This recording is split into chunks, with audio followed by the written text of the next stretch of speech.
Kein Bauteil bei einer LC4 hat so viel Potenzial wie der Zylinderkopf. Da liegt dann die sehr gute Frage nahe, welcher der Zylinderköpfe jetzt eigentlich wo passt. Ich sag mal so, eigentlich passt keiner so richtig irgendwo drauf, aber ich fange mal vorne an. Wir unterscheiden heute aber zwischen den Modellen KTM 620, 640, 625, was für mich immer das gleiche ist, und 660. 600 ist deswegen raus, weil die an sich schon eine kleinere Bohrung haben. Wir wissen ja jetzt, dass die 620 und die 640, egal welche, also egal ob schwarz oder grau, den gleichen Zylinder haben. Also 101er Bohrung und 122 mm Zylinderlänge. Die 660 hat 102 mm Bohrung und eine Zylinderlänge von 124 mm, sprich 2 mm länger. Das klingt jetzt erstmal schnöde, das brauchen wir aber für später, merkt euch das mal eben. Okay, das war die Bohrung, jetzt kommen wir zum Hub. Die 620 hat 76 mm Hub, die 640 hat 78 mm Hub und die 660 hat 80 mm Hub. Auch eben einmal merken. Und jetzt geht das hier los. Also, die Zylinderköpfe der 620 haben einen Überstand an der Quetschkante von 0,2 mm. Das siehst du hier gerade in dem Bereich, siehst du an der Zylinderkopf-Quetschkante diese 0,2 mm Überstand. Jetzt erinnern wir uns an die 640. Die hat ja 2 mm mehr Hub bei gleichem Zylinder. Genau die gleicht diesen Mehrhub im Zylinderkopf mit einem Überstand von 1,2 mm an der Quetschkante aus.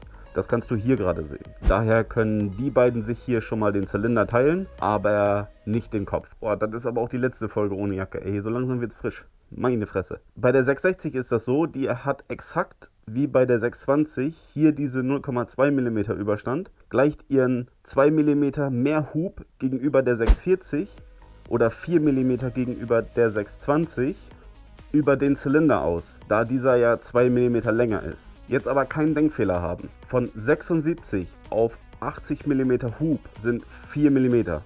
Also 2 mm im OT und 2 mm im UT. Somit 2 mm, die alleine durch die Länge des Zylinders ausgeglichen bzw. gewonnen werden. Das bedeutet unterm Strich, ohne Anpassung könnt ihr untereinander keine Zylinderköpfe tauschen, außer unter den 640ern und 625ern. Das bedeutet aber wiederum auch, dass wir unter 620 und 660 den Kopf nicht tauschen können, eben aufgrund der verschiedenen Bohrungen, Innendurchmesser des Zylinderkopfes. Wo ich auch gleich die nächste Frage beantworten möchte: Was brauche ich denn, beziehungsweise was braucht ihr denn, wenn ihr High Flow auf Non-High Flow oder Non-High Flow auf High Flow umbauen wollt, also unter den 640ern oder 625ern? Die Antwort ist recht kurz, ihr braucht dafür nichts, außer die relativ üblichen Verdächtigen wie Dichtung, Dichtmasse, bisschen Werkzeug. Und Drehmomente wären geil. Aber ansonsten passt das Plug and Play, SLS und den ganzen anderen Schrott lassen wir mal außen vor. Ihr müsst allerdings dann ein bisschen darauf achten, dass ihr dann eure Bedüsung auf High Flow umpasst, eben aufgrund der größeren Kanäle. Aber das sollte klar sein.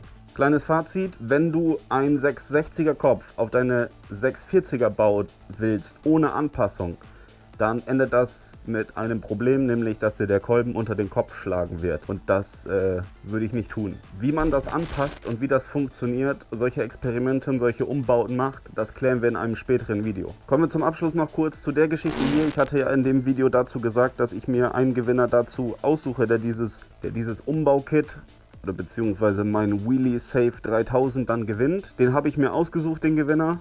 Den habe ich in die Videobeschreibung geschrieben bzw. als Kommentar hinterlassen. Schreib mir bitte, dass ich dir das hier zukommen lassen kann. Die Tasse losen wir dann beim nächsten Mal aus. Ich glaube, ich behalte die. Wie schick. Solltest du jetzt noch dabei sein und nicht abgeschaltet haben, dann gehst du jetzt mal schön in die Kommentare und formulierst mal was Nettes, damit ich mir dann nachher darauf einkeulen kann, was ich für ein geiler Typ bin.